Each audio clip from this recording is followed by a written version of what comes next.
E4 அவன் G6. இப்போ நம்ம D4 இது பேர் மாடர்ன் டிஃபென்ஸ்னு சொல்லுவாங்க. பிளாக் ஆடுறது G7 பிஷப் G7 ஆடுவான். இப்போ நம்ம நைட் F3 ஆடணும், அவன் D6 ஆடுவான். இது மாடர்ன் டிஃபென்ஸ் செம்மையான ஓப்பனிங். இப்போ நீங்கள் பிஷப் C4 ஆடலாம். இப்போ அவன் நைட் D7 ஆடினானா அது ஒரு க்ரூஷியல் பிளண்டர். ஏன்னா இப்போ நம்ம பிஷப் டேக்ஸ் F7 செக் ஆடலாம். இது ஒரு பிரில்லியண்டான சாக்ரிஃபைஸ் பிஷப்பு. இப்போ டேக் பண்ண வாய்ப்பு இருக்குது, சில பேர் டேக் பண்ணிடுவாங்க. இப்போது நம்ம நைட் G5 செக் ஆடலாம். இப்போ அவன் புஷ் பண்ணலாம், பேக் பண்ணலாம். ஃபஸ்ட்டு பேக் போகிறத பார்த்துருக்கலாம். இங்கே பிளாக் போயிட்டானா நம்ம night E6 check, double check. இப்போ அவன் நெக்ஸ்ட்டாக இங்கே நோத்துனானா நம்ம குயின் எடுத்துடலாம். இப்போ டேரெக்டாக இங்கே போயிட்டானா இப்போ அவனோட குயின் ட்ராப். இப்போது எஸ்கேப் ஆகலான்னு பார்த்தா நம்ம அடிச்சிடலாம். அவன் குயினால் எங்கேயுமே போக முடியாது.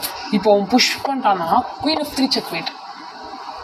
இதை பிடிச்சிருந்துச்சுன்னா லைக் பண்ணுங்கள், சப்ஸ்கிரைப் பண்ணுங்கள்.